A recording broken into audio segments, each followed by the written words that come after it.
Assalamu alaikum everyone. How are you? I hope you all are very well and maintaining social distancing and following all the SOPs that have been directed by the government and the concerned departments. Students, we are living through the toughest period of life, and that has affected people from every walk of life. You students and we teachers, we are also facing a lot of problems due to this pandemic, COVID-19. Your class has not been conducted for around 3 months and so, and the only reason was that we have to maintain social distance just to keep at least one of us safe and healthy.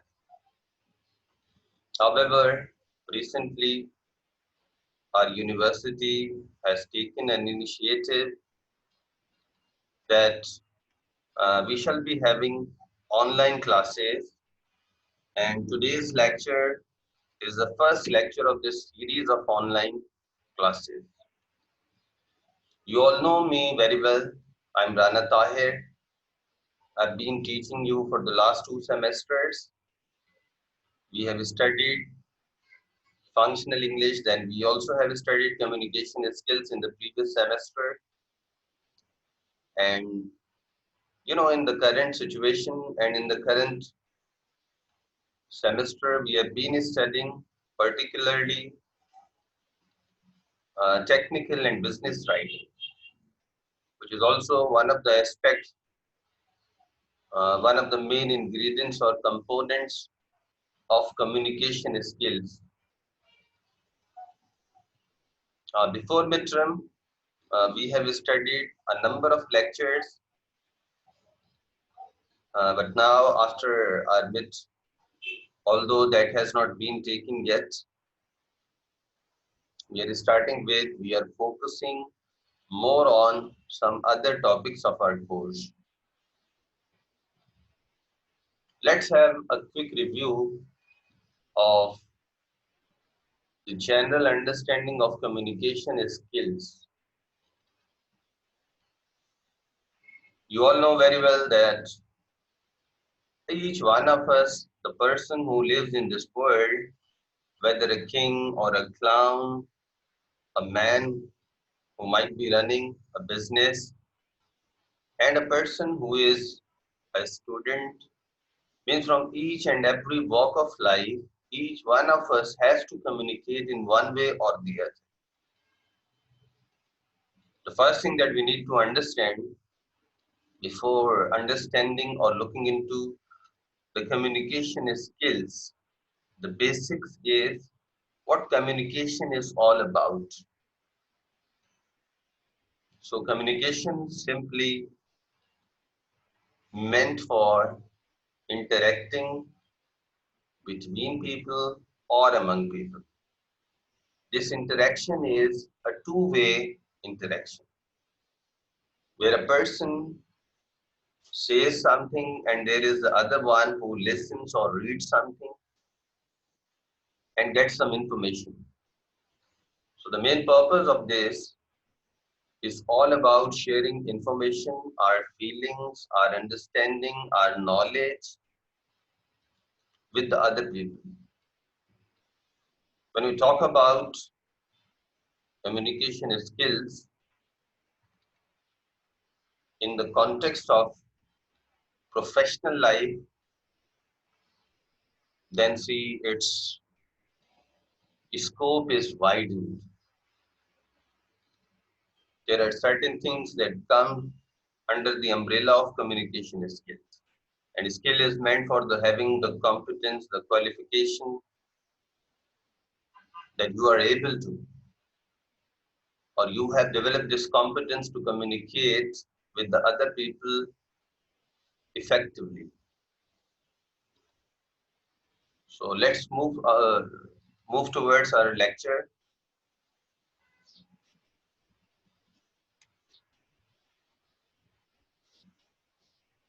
This course has been divided into four main parts. We must be looking into the first part deals with the basics of communication, and we will be looking into what are those basics or fundamentals, the main components which are a part of communication that we must know or we have to develop our competence over those basics. The second part elaborates the effective presentation strategies. Here we will be looking into that how can we present ourselves before some audience effectively. Certain strategies which help us understand those effective means of presentation. Because the main purpose of presenting, communicating, either in the form of a speech or writing, we want to communicate, we want to convey our information to the other people effectively. So we must know about those strategies that make us make our presentations there in this part particularly effective presentation. Because once you will be leaving the portals of this alma mater and becoming a part of your practical life, where you might be having certain businesses, you might be running your own businesses, you might be having a job somewhere as a professional, you must know about those effective presentation strategies because in one way or the other, you have to present yourself sometimes before your seniors and at times before your juniors. Part 4 covers a variety of technical documents. When we talk about technical documents, it means these are not general or common documents. These are technical, there are certain technicalities which are involved, and we must know about those documents, including letters, which is one of those technical documents. Then comes reports, proposals, research papers, magazine articles, manuals, and there are a number of others which are widely used in academic and professional environments. So we must be well aware of all those type of technical writings which are currently used in today's world. So we must not feel any difficulty while we are participating, practicing in the practical life. Let's look at the basics of technical communication. In academic environment, we encounter various situations involving speech or writing, conversation with friends, professors or office staff to achieve various purposes. There are sometimes seminars, group discussions, written tests, examinations, and laboratory or project report submission on diverse topics. Particularly dealing with like in academic environment, these are some kind of situations that a student particularly come across where you have to sometimes give a speech, means a one-on-one interaction with the other person, either a senior, a junior, a colleague, a class fellow, another member. Sometimes we have to write those messages in the form of writing. Conversation with the friends, which is an informal interaction. Sometimes it is very much formal. Then we have to communicate with our professors and the other staff members for certain purposes because each of the communication is meant for a different purpose. We must know about, like, see, this today I'm going to seek an advice from my professor. I want to discuss something. If you want to seek an advice, definitely your mode or your means of communication are altogether different. And if it is a discussion, obviously it's something different. So this is how it will go on, and we must know about these main points. These things are very important. One is we must know about Who is my audience? An audience is meant for the person we are talking to or we are writing to. The second thing is that is again in the wildest of your imagination every time you have a communication, either of the form. Like, see, what is the purpose? Why am I writing this? Why am I saying this? What is the reason behind this? Either I'm complaining, just for an example, sometimes we have to complain in either through conversation or through writing, or I'm requesting for something. At times it might be different, like see, you're writing something or you're communicating just to invite someone. So these are the different purposes. Like see, if I'm seeking some relaxation, I'm requesting. My tone must be quite humble, kind. And see, my purpose is that my request must be permitted, granted.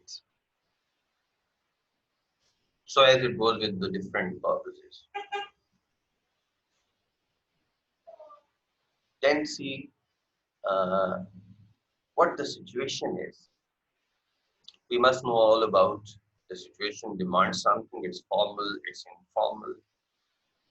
Then comes the register. Register is all meant for the overall use of language. If I'm communicating to my professors, which is the language that is quite suitable, the choice of words, my vocab, the sentence structure, my style. And if I'm talking to my friends, obviously my register is altogether different one because he or she is my friend. I'm very much friendly to the person, whereas I'm not quite friendly, even not friendly with my professors because they are not my friends. There is some elements of respect, there is some distance that I have to maintain through my words and my body gestures. So we must know about this because that is all about the basics of technical communication. Moving ahead,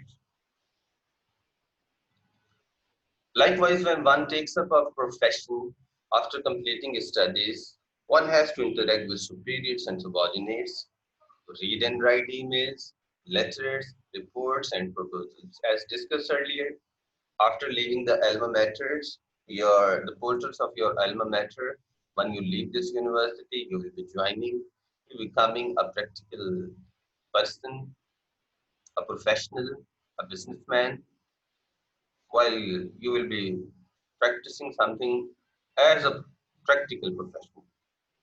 So in different situation, again, you have to communicate differently. And particularly in this situation, your communication will be based or considered as technical communication. And all these activities have a common denominator. And what is that? The sharing of information. Either we write a letter, an email, sending a WhatsApp message, writing reports, proposals, letters.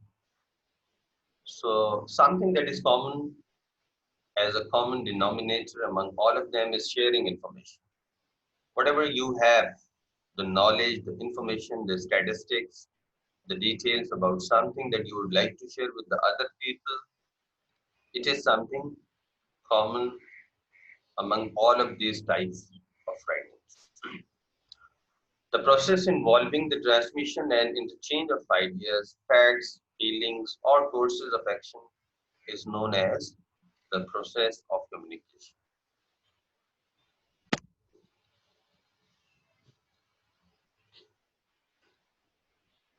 Students, I hope you must be going along with me since it's quite a different experience where you are just recording your lecture and no audience is there in front of you, where you could not have direct discussions or interaction with the people.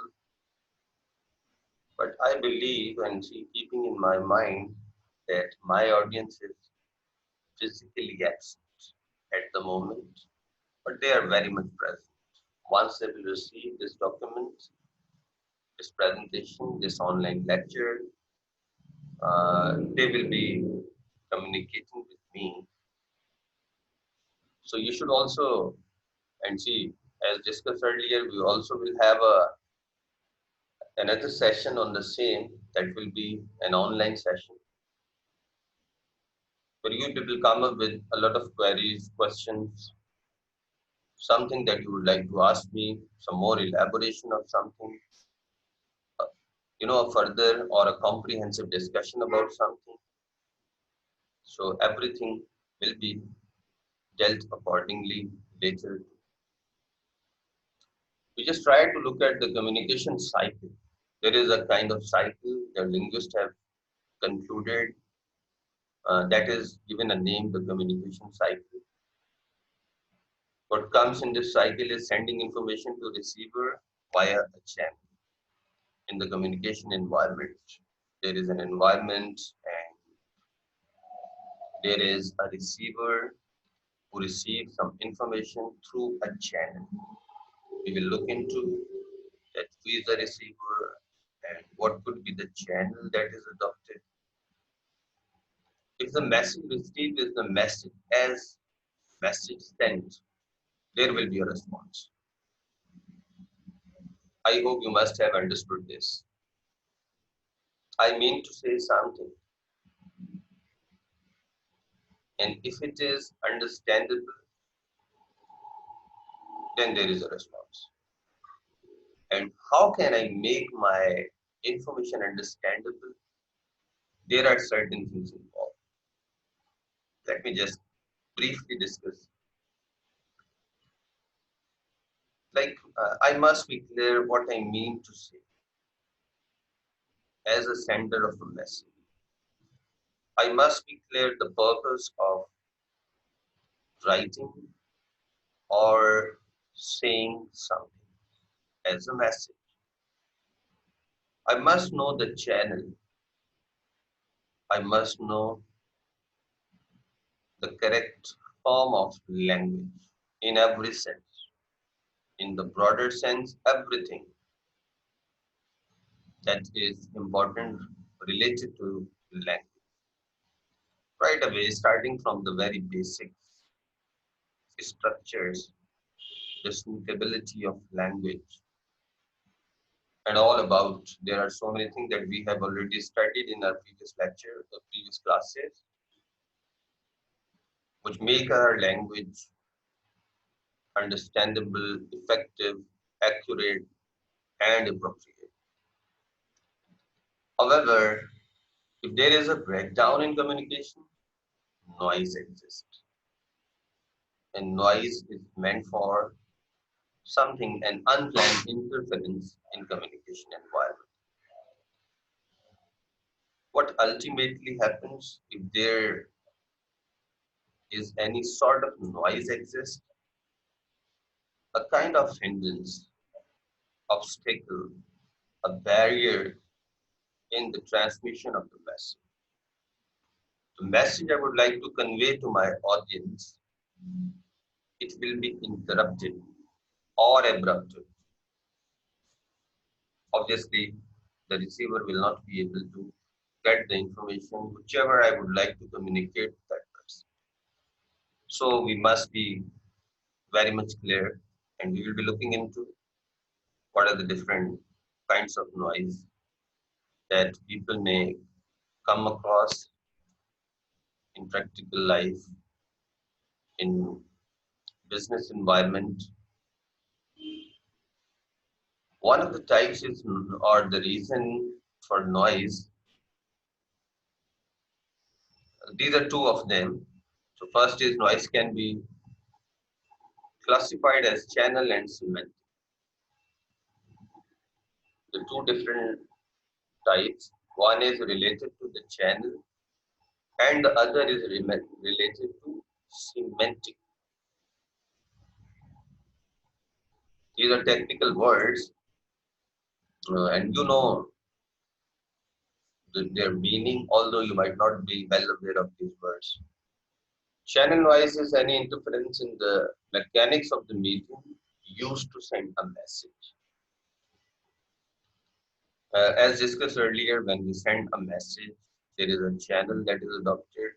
Like, say, I'm sending this message through Zoom app, and that is supported by internet.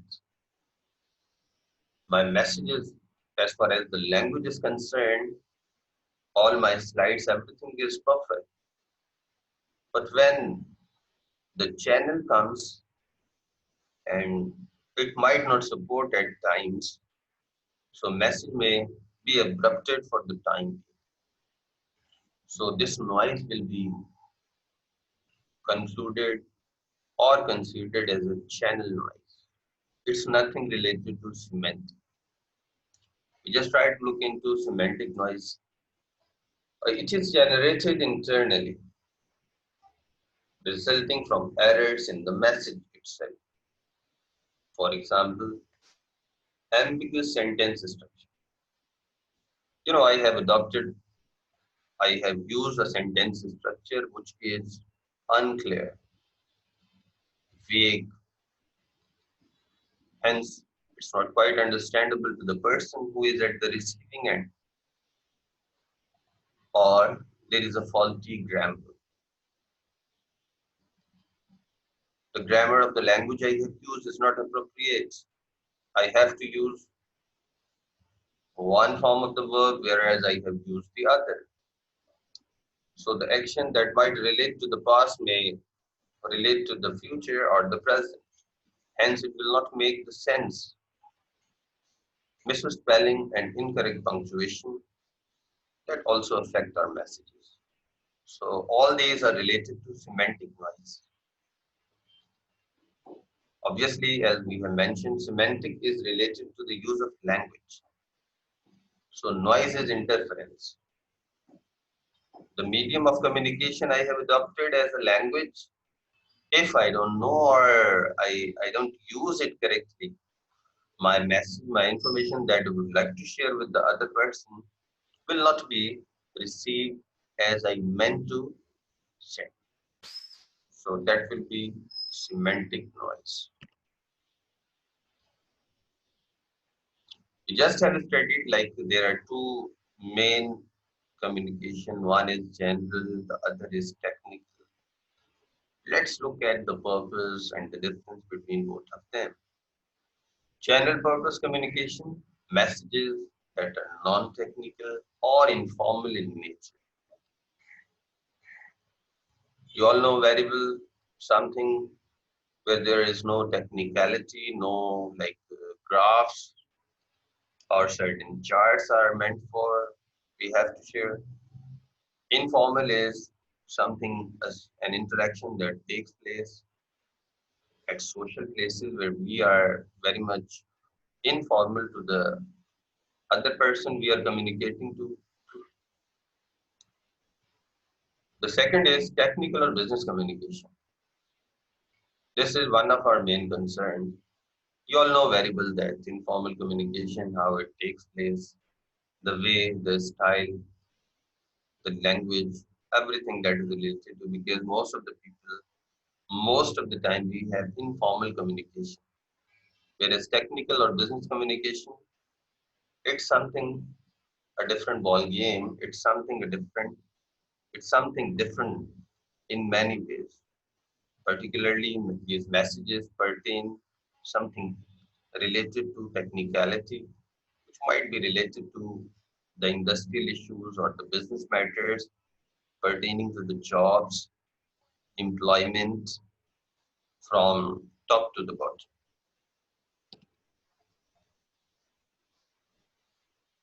Let's have a quick comparison of general and technical communication. The chart shows very much clearly that the general communication contains a general message, whereas technical contains a technical message. General is informal in style and speech, whereas technical communication mostly formal, but is doesn't mean that every time it must be formal. Sometimes it is also informal. In general communication, there is no set pattern of communication that is to be adopted, whereas in technical communication follows a set pattern. If I mean to send a report, I have to follow the layout, the pattern which is related to reports. General communication mostly oral, whereas technical it is both oral and written. Again, general communication not always for a specific audience, whereas technical communication always for a specific audience. There is always a specific audience and it is meant for that person particularly. Like say if I meant to send some directive to my subordinates, this is particular for those subordinates. If unfortunately by mistake the same message is sent to my senior, you don't know how much consequential it would have been for you for the time being. Might be settled down later. Because the language you have used for the subordinates might be authoritative, and this language is absolutely incorrect for our seniors. So we must be very much aware of it. It has this communication has always a specific audience. General communication doesn't involve the use of technical vocabulary or grammar, whereas in technical, it frequently involves jargons, which is meant for the use of specific phrases and words in a particular situation, which a layman, a common man, may not be able to understand. I have given two examples just to make you understand. There are thousands of those that are used in everyday life. One is a low hanging fruit, and this is meant for the easiest task to be achieved.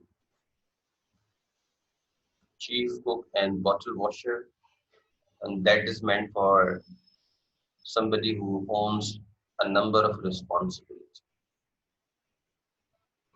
Means there is a lot on the plate of that person.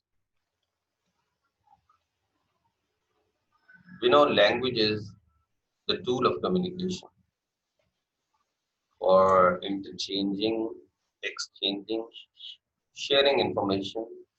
The tool that we use is language. And language employs a combination of words to communicate ideas in a meaningful way. And by changing the word order in a sentence, one can change its meaning and even make it meaningless. So this is very much important that we need to understand.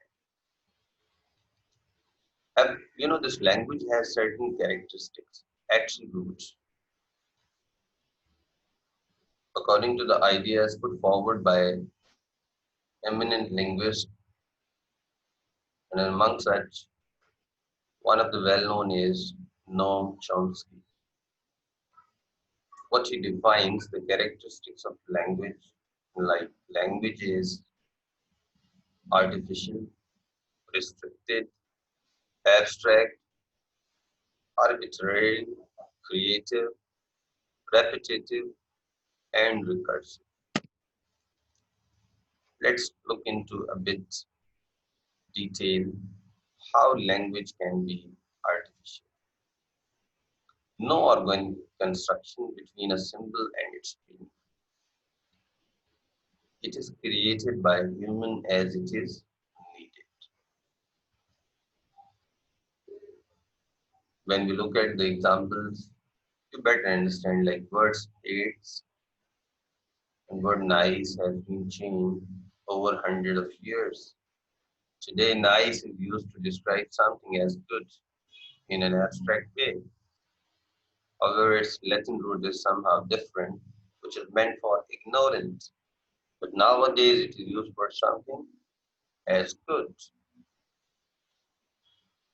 So like the word AIDS, there is another one, selfie. Okay, it has its own meaning.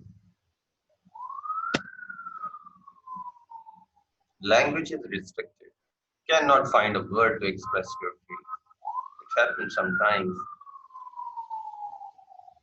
And language is abstract. To be abstract is to generalize, and to generalize is to leave out many details. For example, different shapes and sizes and still be called a table. This happens because meaning gets associated with symbols and users keep expanding the range of meaning.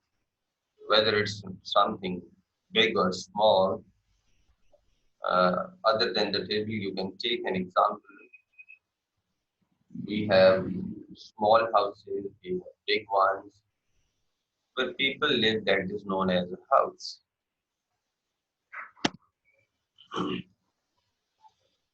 The language may also be arbitrary.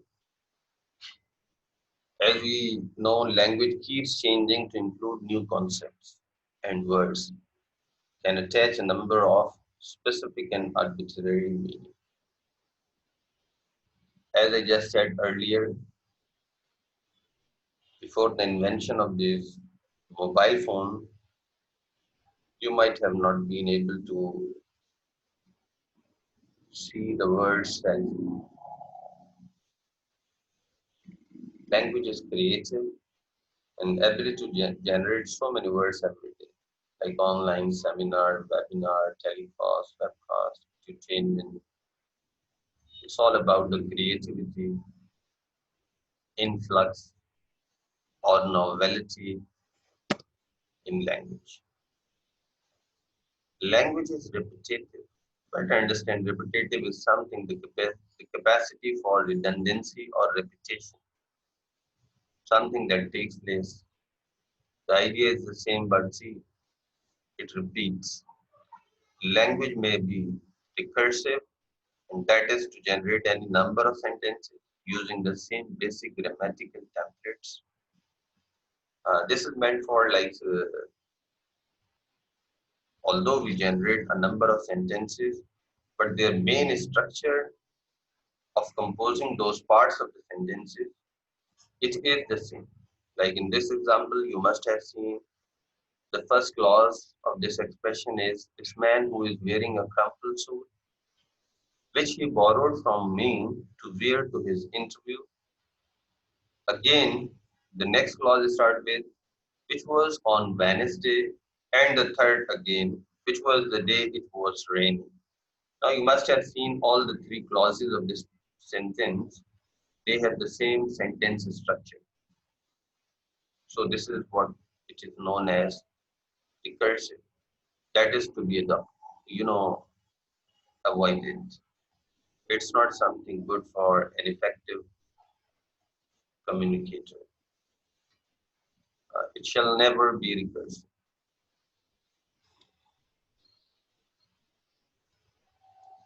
Let's look at the different levels of communication.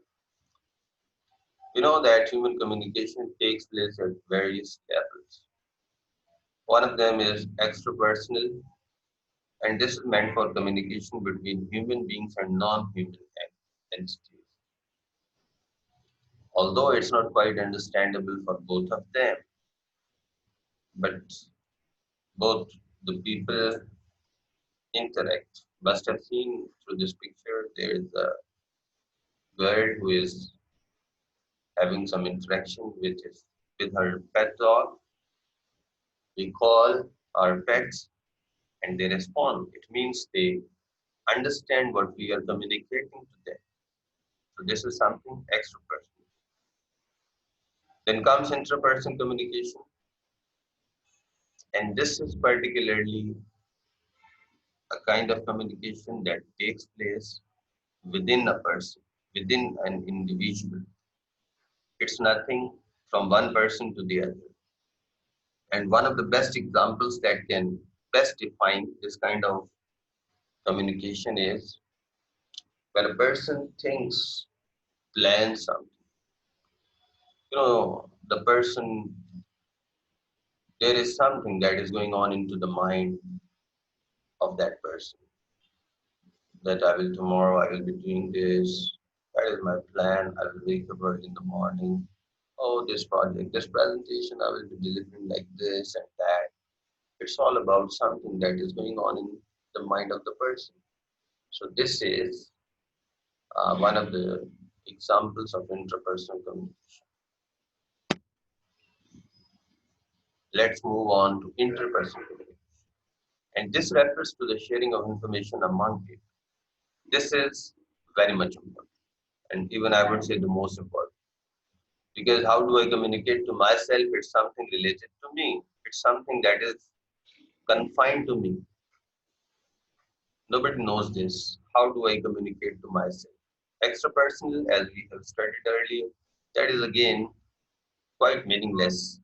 Nobody, take notice how we communicate to non-human things. But interpersonal communication that takes place between or among people, it does matter. So we must have a very wide information and knowledge about how can I develop my interpersonal communication. What does it mean, and how should have I been able to have the competence over this interpersonal communication? And in this case, there are few participants involved, interact, in a close proximity, which is meant for relationship to each other, and mostly the feedback is immediate. It can be formal or informal as well. Let's look at the organizational communication. It takes place at different hierarchical levels, which is meant for a chain of command. With a proper networking system, communication in an organization is possible even without direct contact between employees. You all must know that each of the organization adopt a particular networking system, and if it is lacking in, the communication may not run smoothly, because communication is also considered as the lifeline, the blood for any organization. And without blood, as human cannot survive, without effective and proper communication, no organization may ever sur- survive in this practical world. So, students, it is further divided into interpersonal, extrapersonal, personal. Interpersonal is the communication that takes place among the employees within that organization. Whereas extrapersonal, there in this context, is when somebody from our company, our organization communicates to somebody from the other company or organization. Personal is something without a purpose as far as business is concerned. It's nothing related to the business. Mass communication, it requires a mediator to transmit information, such as journals, books, television, and newspapers. We all know that. Why do we call it mass communication? Because the audience is massive. A great number of people are being communicated through these channels of communication. And this type of communication is more persuasive in nature than any other form of communication. We just look at the characteristics of this type of communication, which is large, reach, impersonality, because the participants, they are unknown to each other. Presence of gatekeeper, like say mass communication needs additional persons, institutions or organizations convey the message from sender to the receiver. That is known as the presence of a gatekeeper. So there is a flow of communication because we know that information flows in an organization both formally and informally. So formal communication, as discussed earlier, it follows the official hierarchy, and informal is that doesn't follow any formal chain. This type of communication can flow in various directions, like stated here. It could be downward, it could be upward, it could be lateral or diagonal.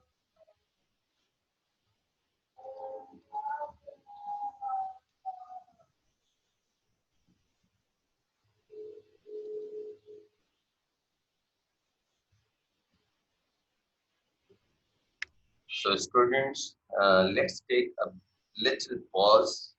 I think that people have been a bit tired after just keep on listening the explanation or the discussion. And since I'm not there in front of you, so I just want to get yourself relaxed, having a pause. I so till then we just would like to. I just would like to ask you something very.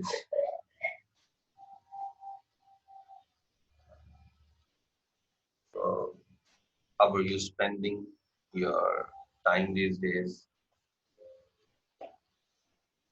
I hope you must have been maintaining the social distance and keeping yourself engaged and busy with some of the tasks at your place, particularly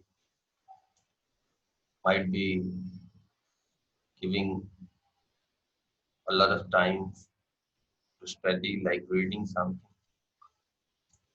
or might be engaging yourself to house chores, particularly for the girls.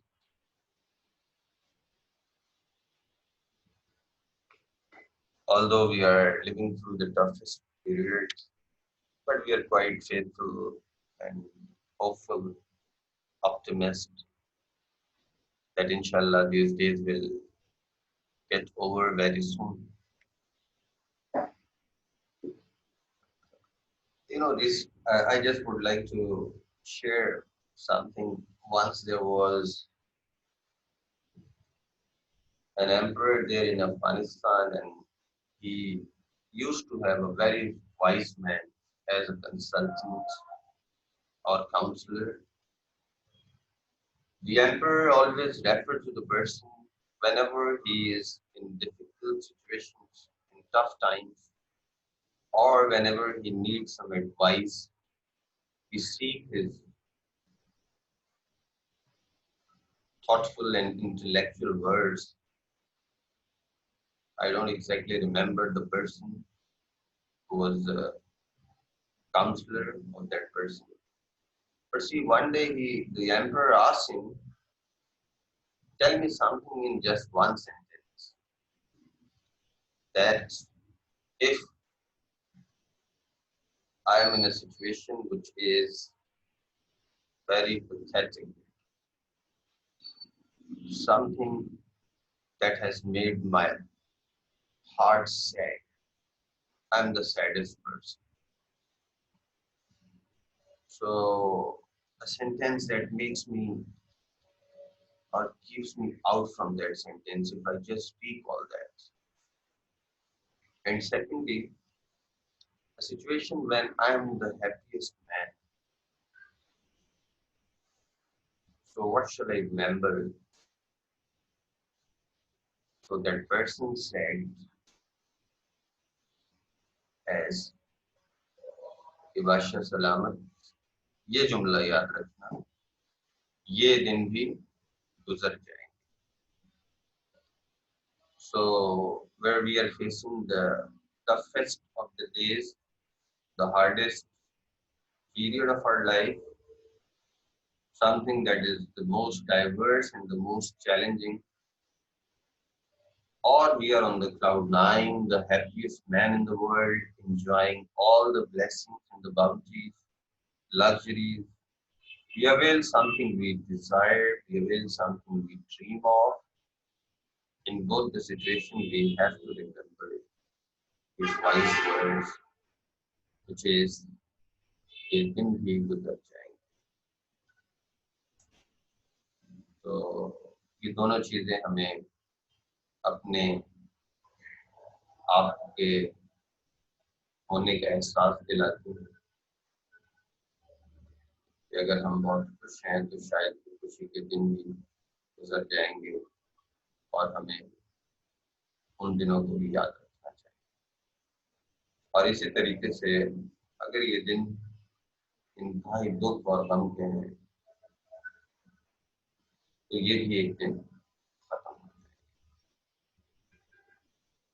Okay, students, get back to our topic. There is a communication network, and we just stop for a while. The call for the prayer is going on.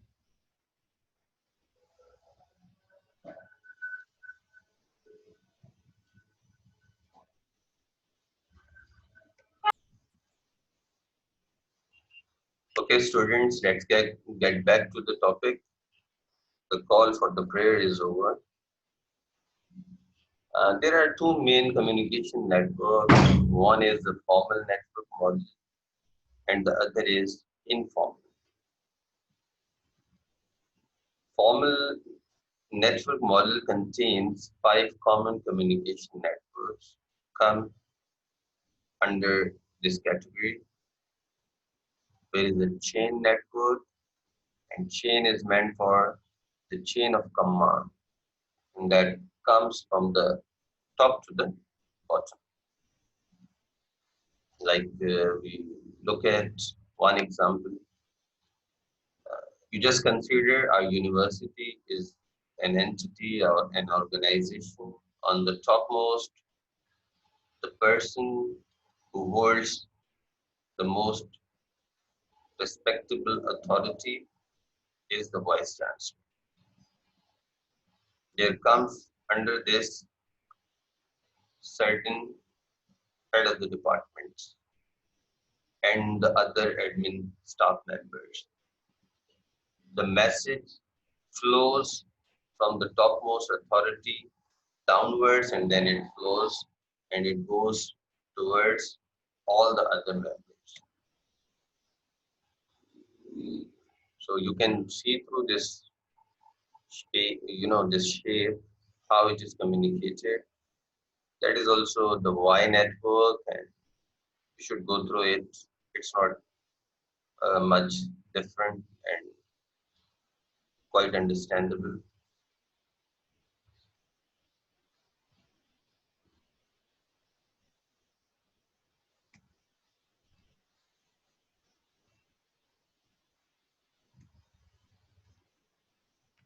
Okay. After formal communication networks, the other one is informal network. Beside formal network, communication in an organization also travels along an informal network. And these type of networks are sometimes useful for a company, like a feedback is obtained from which future strategy is developed for a company. This is something, like a manager doesn't ask directly to his subordinate, but informally there are some other members who are working, like his attendant, might be his receptionist, or the other ancillary staff members. They also communicate something to the other.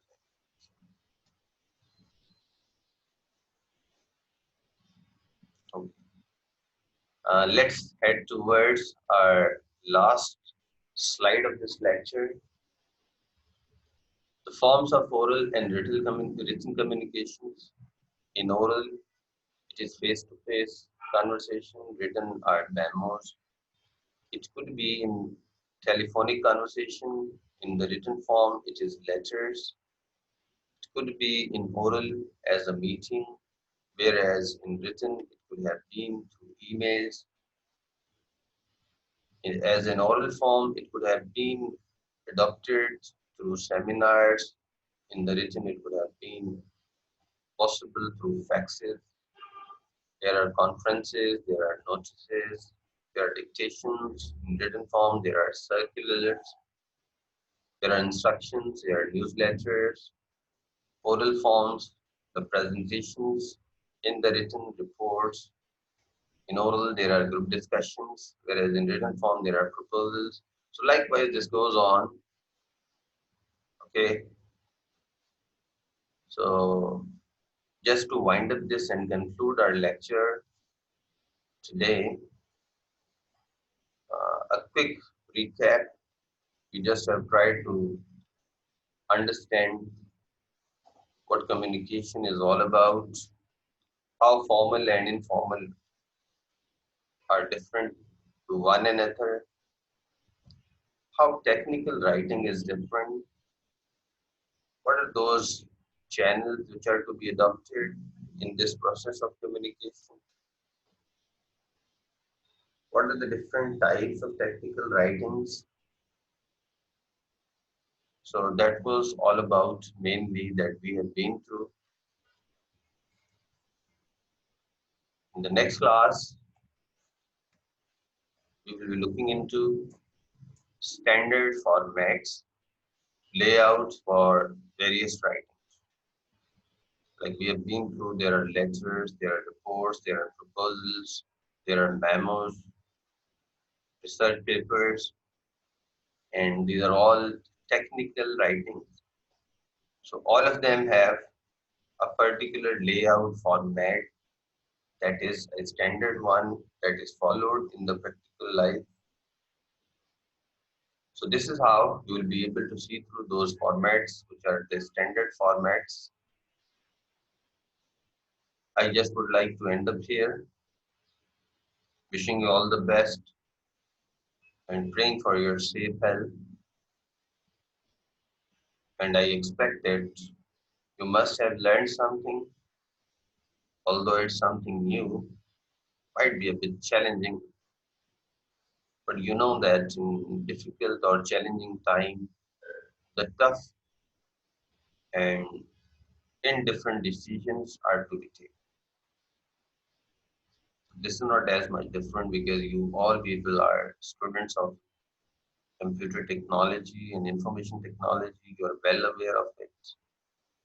It's something even more challenging for people like me. So you're also making us or capturing our skill with this, putting in a lot of efforts, taking guidelines and help from some technical people. Same is expected from one and you all. Be a lot of optimistic, hopeful, and vigorous. Put in the best of your efforts and make the best use of this time. See you in the next class. Till then, Allah.